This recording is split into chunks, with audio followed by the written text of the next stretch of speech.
প্রিয় দর্শক, সবাইকে আমন্ত্রণ জানাচ্ছি বাংলা ভিশনের প্রতিদিনের আয়োজন সংবাদ বিশ্লেষণ ধর্মীয় অনুষ্ঠান ফ্রন্ট পেজে। সাথে আছি আমি ইমরুল কায়েস। প্রিয় দর্শক, আজ আমাদের সাথে আলোচনার জন্য ফ্রন্ট পেজে রয়েছেন বিএনপি চেয়ারপারসনের উপদেষ্টা অ্যাডভোকেট নজমুল হক নান্নু। মিস্টার নজমুল হক নান্নু, আপনাকে স্বাগত জানাচ্ছি। প্রিয় দর্শক, আমরা আলোচনা শুরু করব, তবে তার আগে চলুন দেখে আসি আজকের প্রকাশিত প্রধান প্রধান শিরোনামগুলো। আমি প্রথমে জানাচ্ছি দৈনিক প্রথম আলোর শিরোনাম, 4 কার্য দিবসের রায়, 2 জনের মৃত্যুদণ্ড। রায়ের পর্যবেক্ষণে আদালত বলেন, শিশুদের নিরাপত্তা, মর্যাদা, সুরক্ষা নিশ্চিত করে একটি সভ্য মানবিক রাষ্ট্রের অন্যতম মৌলিক দায়িত্ব। এটি শিশু রামিসা হত্যা এবং ধর্ষণের মামলার রায়ের বিষয়ে শিরোনামটি করা হয়েছে। আরেকটি শিরোনাম, উচ্চ মূল্যস্ফীতির চাপ থেকে মানুষের সুরক্ষা বড় চ্যালেঞ্জ, বাজেট 2026-27। আরেকটি শিরোনাম, বেনজির ঘনিষ্ঠ পুলিশের সেই কর্মকর্তা এখন খুলনায় আতঙ্ক, অর্থাৎ একজন পুলিশ কর্মকর্তার দুর্নীতি নিয়ে রিপোর্টটি করা হয়েছে। আবার দেশের শিরোনাম, মাত্র 6 কার্য দিবসে রামিসা হত্যার রায়, সোহেল রানা ও স্বপ্না খাতুনের মৃত্যুদণ্ড। আরেকটি শিরোনাম, দিল্লিতে আজ বিএসএফের মুখোমুখি হচ্ছে বিজিবি, শুরু হচ্ছে সীমান্ত সম্মেলন, সীমান্তে বাংলাদেশি হত্যা, পুশিন, মাদক সহ 7 দফা সংকট নিয়ে হবে আলোচনা। এবার জানাচ্ছি ইত্তেফাকের শিরোনাম, সোহেল স্বপ্নের মৃত্যুদণ্ড, রামিসা হত্যা ধর্ষণ মামলা দ্রুত বিচারের নজির, মাত্র 5 কার্য দিবসের রায়, সন্তুষ্ট আসামিপক্ষ রাষ্ট্রপক্ষ, তবে রায় কার্যকরে পেরোতে হবে আরও 3 ধাপ। সরকার দৃঢ় অঙ্গীকার প্রতিফলন, অপরাধ দমনে জিরো টলারেন্স, শিশু রামিসা হত্যার রায় সম্পর্কে প্রধানমন্ত্রী। সমকালের শিরোনাম, 5 কার্য দিবসে বিচার, স্বামী স্ত্রীর মৃত্যুদণ্ড, পল্লবীতে শিশুকে ধর্ষণের পর হত্যা।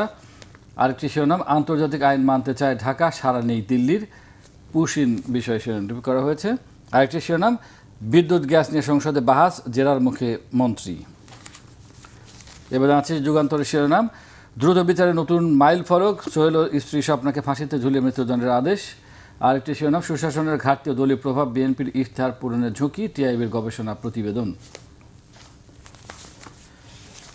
এবার জানাচ্ছি মানবজমিনের শিরোনাম, দ্রুত বিচারের রেকর্ড, 19 দিনে রামিসা ধর্ষণ হত্যার রায়, সোহেল স্বপ্না দম্পতির মৃত্যুদণ্ড।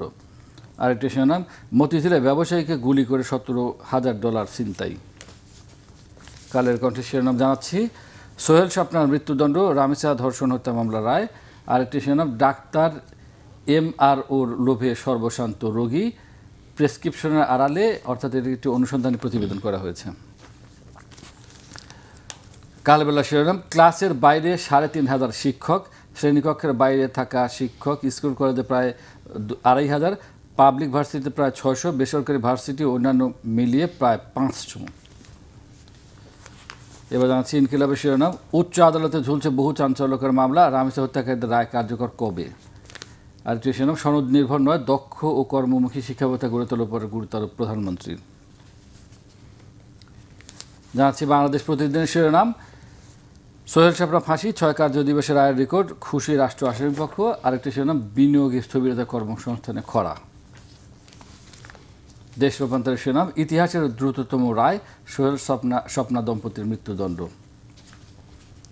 নয়া দিগন্তের শিরোনাম, সোহেল ও স্বপ্নার মৃত্যুদণ্ড, 4 কার্য দিবসে রামিসা ধর্ষণ ও হত্যা মামলার রায়। আরেকটি শিরোনাম, কর্মমুখী শিক্ষা ব্যবস্থা গড়ে তুলতে সহযোগিতা চেয়েছেন প্রধানমন্ত্রী, আইনমন্ত্রী, স্বরাষ্ট্রমন্ত্রীকে ধন্যবাদ। বণিক বাজার শিরোনাম, বিদ্যুতের ইউনিট প্রতি ব্যয়ের প্রায় 40% ক্যাপাসিটি চার্জ দিতে হয় বিপিডিবিকে। এবারে ইংরেজি the Daily Star, Sohel Swapna sentence to death, Ramisa rape murder. আরেকটি শিরোনাম, inside homes by familiar faces, rape incidents. এটা একটা অ্যানালিটিক্যাল স্টোরি। নিউজের শিরোনাম জানাচ্ছি, Sohel wife sentence to death, Pallabi child rape murder. আরেকটি শিরোনাম, pay hike force pledge pop up new budget.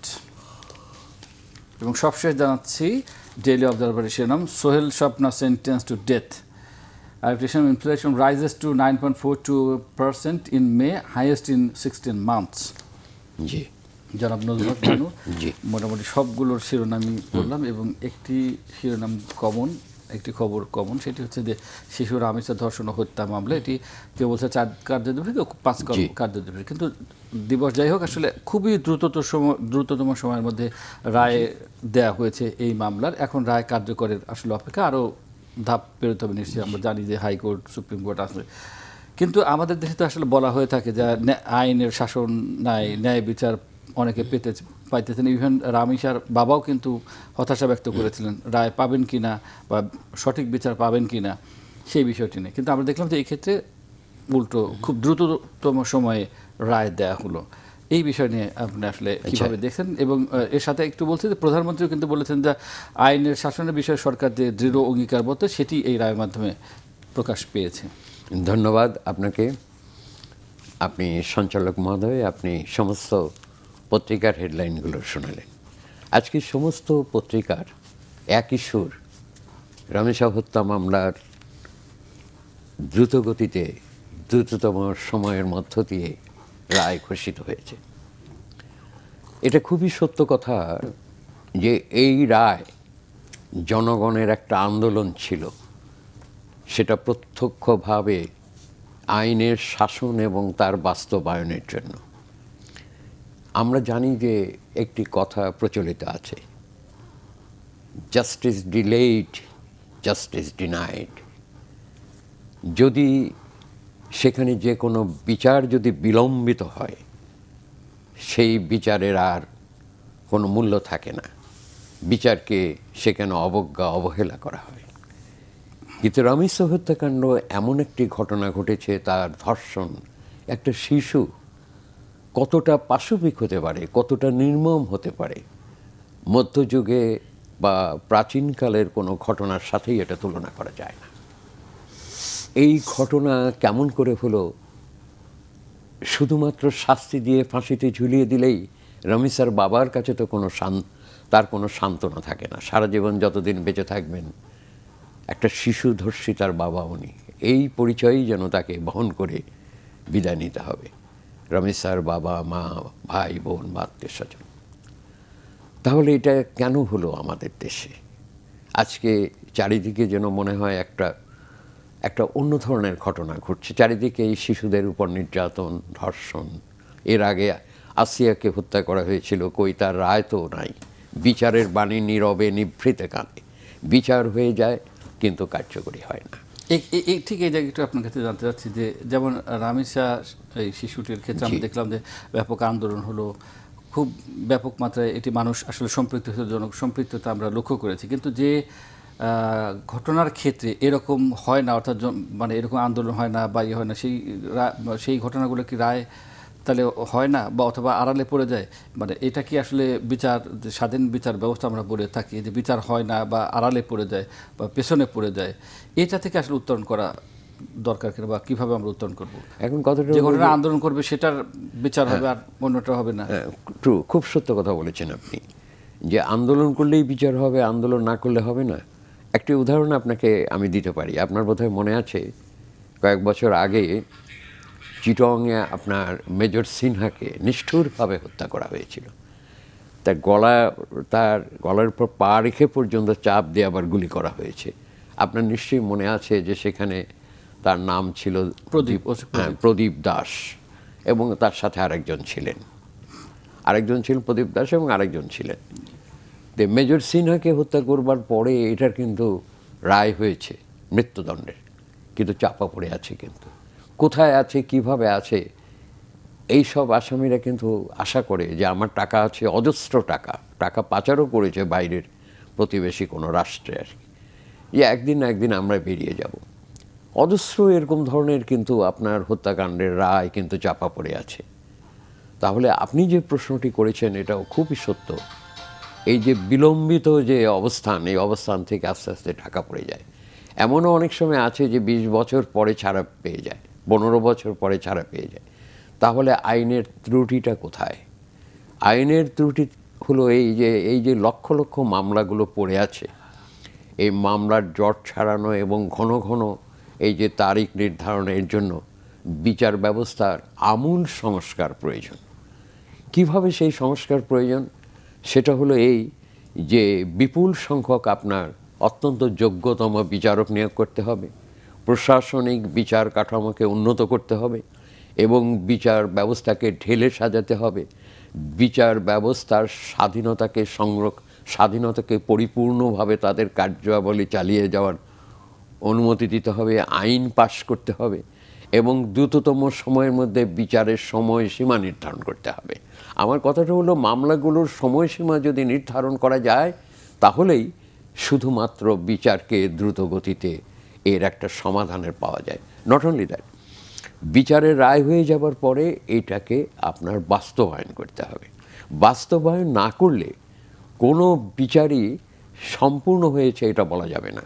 Ramisa হত্যাকাণ্ডের জন্য যে বিচারটা হলো, সকলে তো আনন্দিত হয়েছে, আনন্দ প্রকাশ করেছে, কিন্তু এখনই আনন্দ প্রকাশ করার সময় নেই। যতক্ষণ পর্যন্ত এই বিচার বিভিন্ন ধাপগুলো পার হয়ে যখন রায়টা কার্যকরী হবে তখনই সে মনে করতে পারে যে হ্যাঁ, একটা বিচার সম্পূর্ণ হলো। তার আগে কিন্তু নয়। কারণ আপনি জানেন যে আমাদের আইন যেভাবে করা আছে সেই অনুযায়ী কিন্তু এটা চলবে। অর্থাৎ আপিল কতদিনের মধ্যে করা যাবে, কতদিনের মধ্যে নিষ্পত্তি করা যাবে, এছাড়াও সেখান থেকে কিন্তু সময়ও নিতে পারবে। আবার এই আপিলকে পুনর্বিবেচনার জন্যও কিন্তু করতে পারবে। এই যে একটা দীর্ঘ সময়ের যে প্রক্রিয়া রয়েছে, আইন করে সেই প্রক্রিয়াকে আপনার সীমিত সময় আনতে হবে, তাহলেই মাত্র তাড়াতাড়ি বিচার হতে পারবে। আপনি কথা প্রসঙ্গে বলে যে আইনে ত্রুটির কথা বলেন, আসলে কি এটা আইনের ত্রুটি বলবো নাকি যারা আইন বাস্তবায়নের সাথে জড়িত তাদের ত্রুটি, অর্থাৎ এটা প্রশাসন, বিচার বিভাগ যারাই জড়িত? আমি বলি, আইন যেটা আছে সেই আইনের মধ্যে যদি আপনার সংস্কার করে যদি এই বিষয়টি যদি আপনার সন্নিবেশিত করা হয় যে এই আপিলটা এতদিনের মধ্যে নিষ্পত্তি করতে হবে, তাহলে কিন্তু যারা এটা নিষ্পত্তি করার বা বাস্তবায়নের দায়িত্ব আছে তারা এটা করতে বাধ্য। এটা যদি তারা বাস্তবায়ন না করতে পারে তাহলে বুঝতে হবে যে আইন তারাই লঙ্ঘন করেছে। সুতরাং সেই নির্দিষ্ট অবস্থানটা থাকতে হবে। সেটা আমাদের এখানে অনেক সময় দেওয়া আছে, সেই সময়টাকে সীমিত অবস্থানের মধ্যে আনতে হবে, তাহলেই একমাত্র বিচারগুলো দ্রুত গতিতে হবে। আর যে বেঞ্চগুলো আছে, যে আদালতের যেগুলো আছে, সেগুলোর সংখ্যা আরও বাড়াতে হবে। কারণ জনসংখ্যা বৃদ্ধির সাথে সাথে যদি এটাকে সম্প্রসারিত করা না হয়, বিচার ব্যবস্থার বিভিন্ন আদালত যদি সম্প্রসারিত না হয়, বিচারকের সংখ্যা যদি সম্প্রসারিত না করা হয়, তাহলে কি করে আমরা এত বিচার, এত মামলার জট আমরা কিভাবে খুলব? লাখ লাখ মামলা, হ্যাঁ, লক্ষ লক্ষ মামলা পড়ে আছে এবং সারা দিন রাত সেখানে মানুষ বছরের পর বছর, এমনকি বংশ পরম্পরায় যে জমির মামলাগুলো সেগুলো কিন্তু নিষ্পত্তি হয়নি, সেগুলো কিন্তু এখনও পড়ে আছে। তো এগুলোর তো একটা ব্যবস্থা গ্রহণ করতে হবে, না করলে তো এটা কখনোই হবে না। সুতরাং আজকে রামিসা হত্যাকাণ্ডের যে বিষয়টা শুধুমাত্র কিন্তু আইন বা বিচার দিয়েই কিন্তু হবে না, এটা আমাদের মানসিক অবস্থার পরিবর্তন করতে হবে। আমাদের আজকে যে মানসিক অবস্থা, সে মানসিক অবস্থা কিন্তু অনেকটা নির্ভর করে সামাজিক অবস্থান থেকে। আমাদের চিন্তা জগৎটাই কিন্তু সেখানে সমাজ ব্যবস্থার অবস্থান থেকে কিন্তু আমাদের চিন্তা জগৎকে কিন্তু সেখানে পরিপক্কতা দান করে। যেমন এখানে বলা যায় যে ভয়ঙ্কর যে সমস্ত আপনার ছবি আছে, যে আমাদের বর্তমানে যে আমরা যেটা মোবাইলের জন্য যে মিডিয়া যেটা আমাদের এখান থেকে আজকে এআই যেটা আছে, শিশুরা কিন্তু এগুলো দেখে অনেক ভয় পায়। রামিসার যে প্রচারটা হয়েছে, আজকাল শিশুরা আতঙ্কিত হয়, যে কোনো পুরুষকে দেখে আতঙ্কিত হয়। অর্থাৎ মনোজগতে তার যে পরিবর্তন, এই পরিবর্তনটা কিন্তু আমাদের জন্য খুব ভয়াবহ একটা অবস্থানের সৃষ্টি করবে। এই বিষয়টা কিন্তু অবশ্যই ভাবা দরকার। শুধুমাত্র বিচার করে কিন্তু একটা সমাজের পরিপূর্ণ সংস্কার আনা সম্ভব নয়। তাহলে আমার কি করতে হবে? শিক্ষা, সংস্কৃতি এবং শিশুদেরকে মানসিকভাবে প্রস্তুত গ্রহণ করা, এবং আজকে যে বস্তিগুলো আছে যেখানে মাদক দ্রব্য, যেখানে নানান ধরনের হিংসা, যেখানে অনেক কিছু হচ্ছে যেগুলো অসামাজিক, সেগুলোকে বন্ধ করতে হবে। অর্থাৎ সমাজে রূপান্তর করতে হলে মানুষের মানসিকতাকে উন্নত করতে হবে, চিন্তা চেতনার জগৎকে সেখানে প্রগতিশীল চেতনার মাধ্যমে সুরক্ষিত করতে হবে। যদি সেটা সম্ভব না হয়, শুধু বিচার করে কিন্তু ফাঁসি দিয়ে, মৃত্যুদণ্ড দিয়ে একটা সমাজের পরিপূর্ণ সংস্কার আনা সম্ভব নয়। কারণ আমরা জানি যে বিজ্ঞানের সাথে সাথে মানুষের যে তার মানসিকতা, এই মানসিকতার ডেভেলপমেন্টটা নির্ভর করে হচ্ছে সমাজ থেকে যে চেতনার স্ফুরণ ঘটে। অর্থাৎ আমার কালচারটাকে যদি আমি ডেভেলপ না করতে পারি, আমাদের মানবিক চেতনা যদি না করতে পারি, তাহলে সেখানে কখনোই একটা সমাজ উন্নত হতে পারে না। সেটা পরিবার থেকেই করতে হবে, সমাজ থেকেই করতে হবে। এই যে সামাজিক সংস্কার কথা আপনি বললেন, এবং আমাদের শিশুদের এখন সুরক্ষার জন্য আসলে এটি খুবই দরকার। অন্য সবকিছু যদি বাদও দেই, তাহলে শিশুদের সুরক্ষার জন্য এই সামাজিক সংস্কারের কথা, অবশ্যই যে চেতনার কথা আপনি বললেন, কিন্তু আসলে এই দায়টাকে এটা করবে কি? আপনি যে বললেন শিক্ষা ব্যবস্থা সংস্কৃতিতে পরিবর্তন আনতে হবে, এটা কি শুধু সরকারের দায়িত্ব বা সরকারই করবে নাকি? আপনি খুব চমৎকার একটা প্রশ্ন করেছেন আপনি। সত্যি কথা বলতে গিয়ে আরেকটি কথা আপনাকে বলি আমি, বাংলাদেশে কিন্তু অনেক ধর্মীয় মাদ্রাসা আছে, আপনি জানেন। সেখানে মাদ্রাসা শিক্ষাতে কিন্তু শিশুদের উপর কিন্তু যৌন নির্যাতনের খবর কিন্তু অনেক আছে, আজকে থেকে না বহুদিন থেকে একটা প্রচলিত অবস্থা, যে মাদ্রাসা মক্তব এসব জায়গা আছে। এখন কথাটা হলো কি, যে সরকারের পক্ষ থেকে তো আপনার সমস্ত কিছু বাস্তবায়ন ইমপ্লিমেন্ট করা, তো সেখানে নিশ্চয়ই আইন আছে, আইনের প্রয়োগের জন্য তাদের সংস্থা আছে, সব কিছুই আছে। কিন্তু যারা এটাকে প্রয়োগ করবেন তাদের দায়িত্ব কিন্তু এটা সেইভাবে গড়ে তোলা। যদি সেটা ধরুন একটা ইউনিভার্সিটি, যেমন একটা কলেজ, একটা স্কুল, মাদ্রাসা, এই যে শিক্ষকরা আছে, শিক্ষকদের একটা দায়িত্ব থাকবে তাদেরকে করে না। আমাদের পরিবারের মধ্যে বাবা মা ভাই বোন যারা আছে, তারা শিশুদেরকে ওইভাবে গড়ে তুলবে। আবার শিশুরা যখন বড় হবে তারাও কিন্তু সেভাবে গড়ে তুলবে। যেই পরিবারে স্বামী স্ত্রীর দ্বন্দ্ব আছে, গোলযোগ আছে, ঝগড়া আছে, অন্যরকম আছে, সেই সমাজে, অর্থাৎ একটা ভঙ্গুর সমাজে, সেখানে শিশুরা কিন্তু মানসিকভাবে কিন্তু একটু অন্য ধরনের একটু বৈকল্য থাকে। তারা বড় হয়ে কিন্তু এই যে একটা প্রভাব, আনকনশাস মাইন্ডে তার যে বেদনা, তার যে দুঃখ, তার যে যন্ত্রণা, না পাওয়ার যে একটা তার পরিপূর্ণতা, মানে শূন্যতা, সেটা কিন্তু যখন বড় হয়ে যায় তখন কিন্তু তার মধ্যে দিয়ে সেগুলো বিকশিত হয়। এটা আমরা দেখেছি। সেই কারণের জন্য মানুষের দায়িত্ব আছে, পরিবারের দায়িত্ব আছে, শিক্ষকের দায়িত্ব আছে, এবং সর্বোপরি দায়িত্ব আছে প্রশাসন এবং সরকারের। সরকারকে অবশ্যই এই বিষয়ে সতর্ক থাকতে হবে। আপনি নিশ্চয়ই জানেন যে আমাদের দেশে একটি সরকার ছিল, সেই সরকার প্রধান এমন ভাষা ব্যবহার করেছেন, এমন কথা বলেছেন, যে ভাষা এবংগুলো এখনও আজকে মিডিয়াতে দেখা যায় যে অনেকে সেই ভাষাগুলো ব্যবহার করছেন। এই যে ভাষা ব্যবহার করা, এই যে শব্দ ব্যবহার করা, সেটা পার্লামেন্টে হোক, রাজনৈতিক দলের হোক, বিরোধী পক্ষকে হোক, বাংলা ভাষা অনেক সমৃদ্ধ ভাষা, অনেক শব্দ ভাণ্ডার আছে, কিন্তু আমাদের এখানে কিন্তু সেটা, এই কালচার এখনো ডেভেলপ করেনি। আমাদের এখানে এই সংস্কৃতিকে ডেভেলপ করতে হবে। যে কোনো বিষয়ের উপর আমরা কথা বলি না কেন, আমরা যেন সেই বিষয়ের বাইরে যেন না যাই, আমরা একজন মানুষকে যেন আঘাত দিয়ে কথা না বলি। একটা ধরুন জীবজন্তু মানে সন্তানের সাথে যদি মানুষের সন্তানের যদি সংযোগ করা হয়, অথবা কোন আমলের কি ছিল সেটা তার সন্তান যে ওই করা হয়, তাহলে খারাপ। একজন ডাকাতের সন্তান কিন্তু একজন মহৎ ব্যক্তি হতে পারে, তাই না? একজন ধরুন অবশ্যই, কিন্তু অমুকের বাচ্চা বা অমুকের নাতি নাতনি, এদের জন্য এইগুলো কিন্তু ব্যবহার করা উচিত না। একজন খারাপ মানুষের সন্তানও তো ভালো হতে পারে, ভালো মানুষের সন্তানও খারাপ হতে পারে। তো এটা যদি রাজনীতিবিদরা যদি সেই শিক্ষকের দায়িত্ব গ্রহণ না করেন, এই মানবিক চেতনা যদি তাদের মধ্যে না থাকে, কি করে আমাদের সমাজ এখানে আপনার ডেভেলপ করবে, উন্নত হবে? আমরা কেমন করে এটা কামনা করব? শুধু ডিগ্রি নিলেই তো হবে না, এই কালচারাল ডেভেলপমেন্টটা প্রয়োজন হবে, নয় কি? আপনি নিশ্চয়ই একমত হবেন। জি জি, অবশ্যই। এই প্রসঙ্গটা আমরা শেষ করব ছোট্ট একটি প্রশ্ন দিয়ে, ছোট্ট একটি কোয়ারি আপনার কাছে। সেটি হচ্ছে যে এই যে অল্প সময়ের মধ্যে এই মামলাটির রায় হলো, বাস্তবায়ন হবে বলে আমরা আশা করি, এটি কি এই সরকারের জন্য একটা মাইল ফলক বলবেন না? বাংলাদেশের ইতিহাসে কিন্তু এই প্রথম এরকম স্বল্প সময়ের মধ্যে এই মামলার রায় হলো, এবং সকল বিচারিক প্রক্রিয়া মেনেই কিন্তু রায়টি হয়েছে। আচ্ছা, এই প্রসঙ্গে বলা দরকার যে বাংলাদেশের প্রধানমন্ত্রী তারেক রহমান সাহেব কিন্তু এই প্রসঙ্গে বলেছিলেন যে এই এত বড় অমানবিক, এত ভয়াবহ একটা ঘটনা, আমরা আশা করি যে বিচারের মাধ্যমে, আইনের মাধ্যমে দ্রুত গতিতে এটার অবশ্যই সেটাকে একটা সমাধান হবে। তার এই প্রচেষ্টা, তার এই আগ্রহ, এবং প্রশাসন, অ্যাটর্নি জেনারেল, আদালত, বিচারক, সকলের সমন্বয়ে প্রশাসন এবং পুলিশ প্রশাসনও কিন্তু দ্রুত গতিতে সেখান থেকে তদন্তকে সেখানে শেষ করেছেন। সকলের সম্মিলিত প্রচেষ্টায় আজকের এই সুফলটা ফলেছে, অর্থাৎ বিচারের রায়টা হয়েছে। এখন এর বাস্তবায়ন, এর কার্যকরী যাতে দ্রুত গতিতে হয়, তার জন্য আমাদের অপেক্ষা করতে হবে। তবে তার জন্য একটা নির্দিষ্ট সময় আছে, সেই সময়টুকু আমাদেরকে মেনে নিতে হবে।